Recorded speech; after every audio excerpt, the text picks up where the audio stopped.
Det smala sundet vid Oxdjupet har försvarats under lång tid. Under 1870-talet befann sig Stockholm i en intensiv expansionsfas. Nu behövdes en modern försvarsanläggning för att skydda farleden in till Stockholm. Oskar Fredriksborgs fästning blev startskottet för en ny era och skulle bli en förebild för framtida fortifikationer.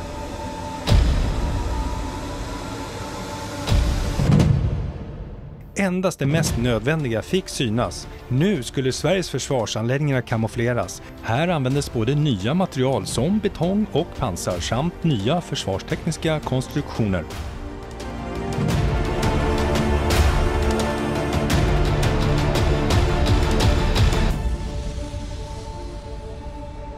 Välkomna till del 1 av Oskar Fredriksborg, den dolda fästningen.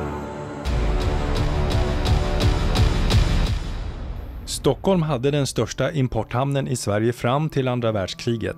Dessutom fanns det en marinbas på Skeppsholmen, så vikten att försvara Stockholms inlopp var högsta prioritet. Öarna runt Stockholms skärgård är en tillgång för att skydda huvudstaden mot fienden. Oxdjupet och Kodjupet var två möjliga farleder in till Stockholm. För att kontrollera sjötrafiken spärrade man av sundet vid Oxdjupet på 1500-talet och tvingade all båttrafik genom det smala och svårnavigerande sundet vid Kodjupet förbi Vaxholms kastell. Då Stockholm och fartygen växte i storlek blev man tvungen att öppna upp Oxdjupet igen. Dessutom var Vaxholms kastell odugligt då vapentekniken hade utvecklats kraftigt och kastellet kunde inte klara av det moderna artilleriet. Borta var nu de gamla strategierna med att bygga fort för att synas och avskräcka. Nu tog man ett omtag i befästningskonsten med att börja gräva ner fortet i berget och få anläggningarna att smälta in i naturens profiler. Man började även att använda nya material som betong och pansarplåt för fortifikatoriskt skydd. Oskar Fredriksborgs konstruktion banade väg för hur framtidens försvarsanläggningar skulle byggas. Man utnyttjade den sluttande terrängen för att kamouflera fästningen på bästa sätt. Försvarsanläggningen består av en undre del och en övre del, och vi börjar med den senare som kallas det övre verket.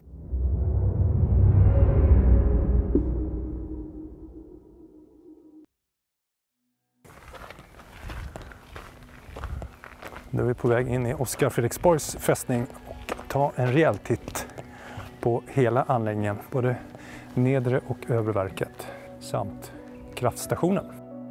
Och dessutom fanns det även ett torpedbatteri här, men mer om det lite senare i avsnittet.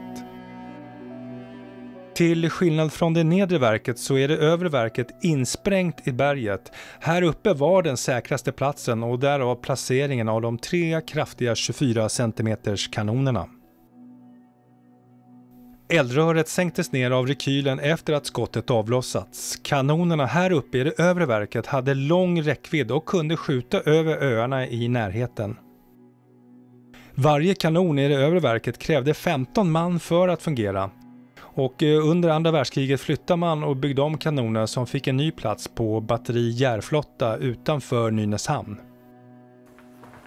Den här delen har använts som förråd av KA1, det vill säga Vaxholms kustartilleriregemente tidigare. Fortfarande massa skit kvar härifrån.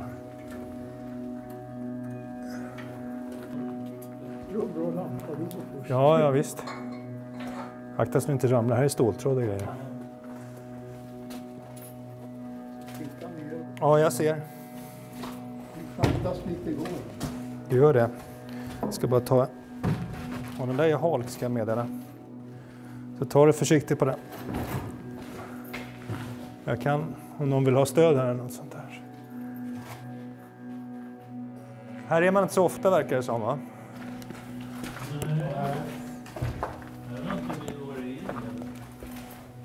Svängbron som gick över i början över vallgraven till den södra kaponjären är en av de 2 stycken entréerna till fästningen.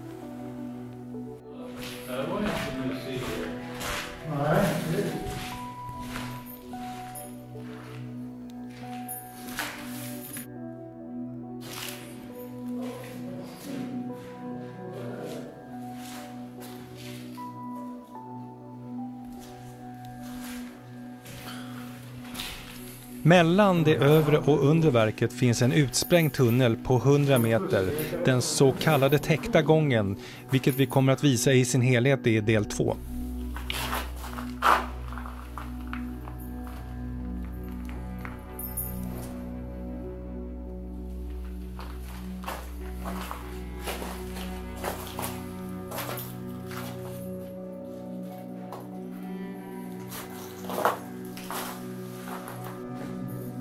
Här ska man nog inte gå, tror jag.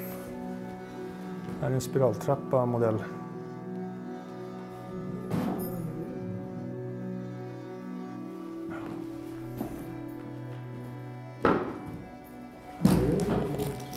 Anders?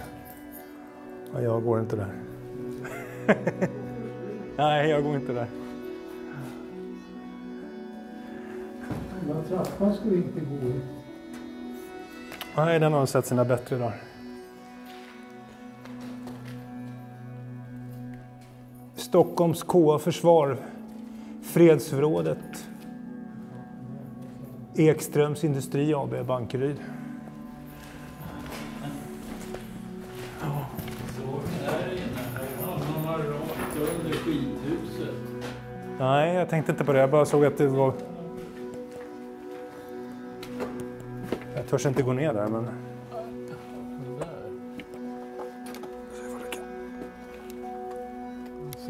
Ja, just det. Ja.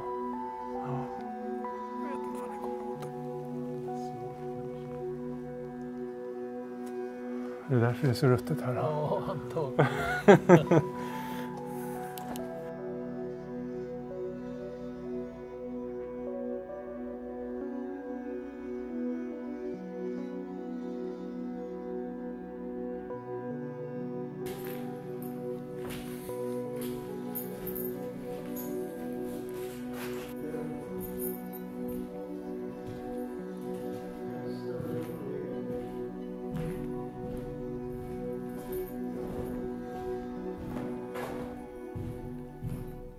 Vi fortsätter nu längre in i den här delen som kallas donjonen, och här är golven i delvis dåligt skick, så vi tar oss fram väldigt försiktigt.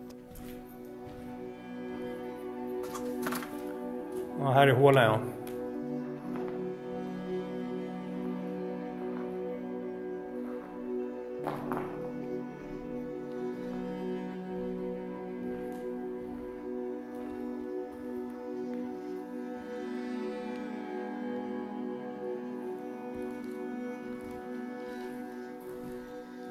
Innan Gustav Vasa bestämde att oxdjupet skulle försänkas var djupet 30 meter. Numera ligger djupet på cirka 20 meter, och när oxdjupet var som grundast kunde man faktiskt bokstavligen gå över torrskod. Det vet, jag gick höger här bara.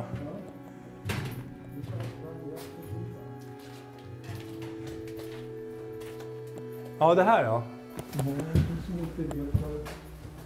Vad används till egentligen? Det vet man inte. Nej, inte jag. Kanske en hemlig herrklubb. Här är ju en liten utgång uppåt. Så jag. Jag sitter som ett observationshus. Ja, det är så där. Okej. Och det här som används till, det är ju rätt fint gjort då. Ja. Det är någonting. Ja, det är ruttet. Ja.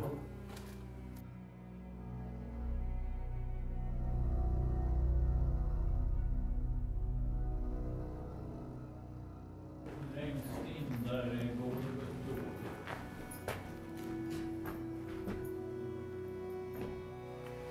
Ja, ska vi inte gå där.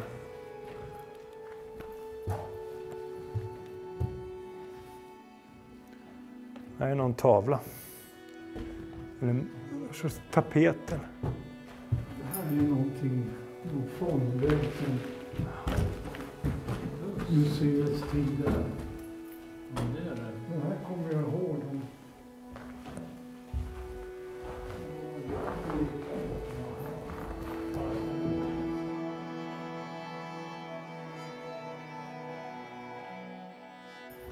Det är lite mjukt på golvet. Ja, kul att se. Ja.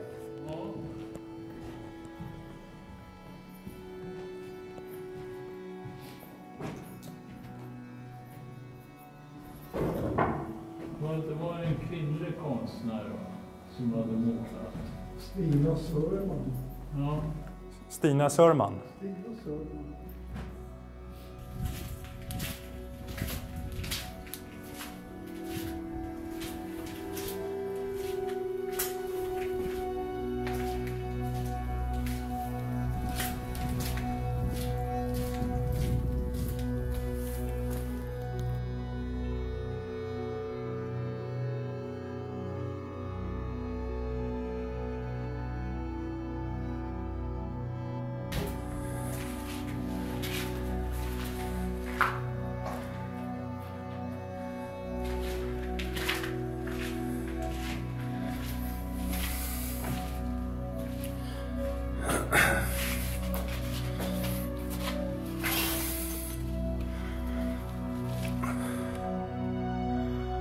Rasat.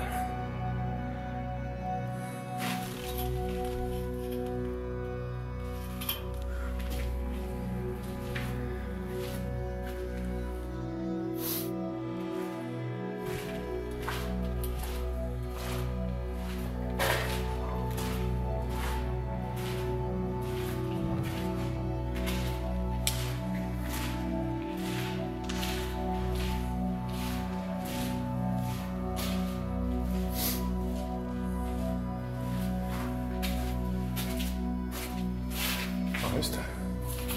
Jag tog det stopp.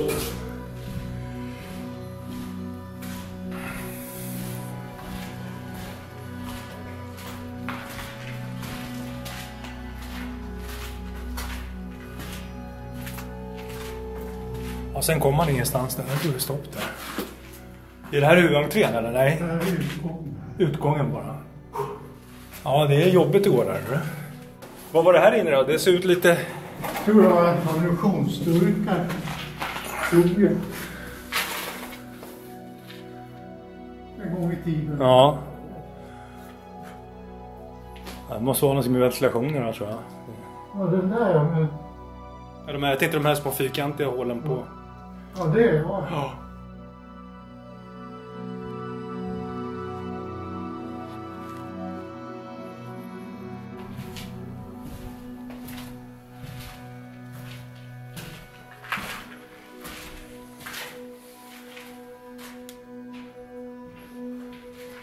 Så att det här är det här övre verket? Ja. Vart kommer man åt kanonerna då? Det är på från utsidan då? Ja, det är utsidan. Ja.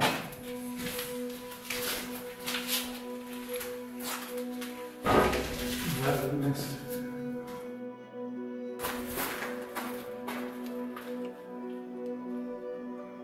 Skarvgrejer.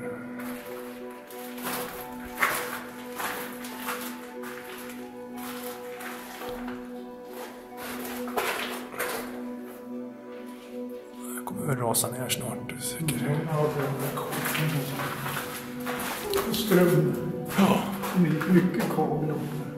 Så du ser det olika generationer med el. Det är det, ja. Brandkabel sådär. Lite modernare. Ja.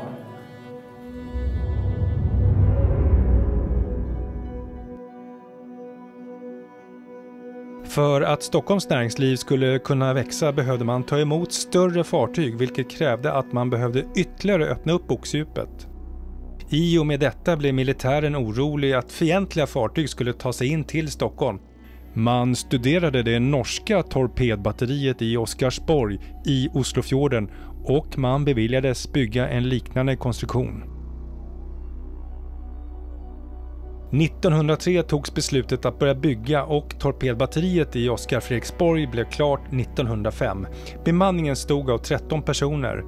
Detta är det enda fasta torpedbatteri som funnits i Sverige. En brandtunnel sprängdes ut från den norra kaponjären till berget norr om fortet. Bergrum sprängdes ut med bassänger som torpederna sänktes ner i och sköt ut i tunnlar på cirka 1,5 meters djup. På toppen av berget fanns även en observationsplats. Sammanlagt fanns det 4 stycken torpedtunnlar med olika riktningar, norr och nordväst mot Trälhavet och Oxdjupet. Batteriet utrustades med 10 torpeder som drevs av tryckluft. 1926 var det sista året torpedbatteriet användes här. I del 2 kommer vi gå in i det undre verket närmast vattnet och ta oss igenom hela bergtunneln som förbinder det undre verket med det övre verket. Dessutom har vi blivit inbjudna att ta del av uppstarten och drift av kraftstationen. Som alltid, tack för att ni tittade, så ses vi i del 2.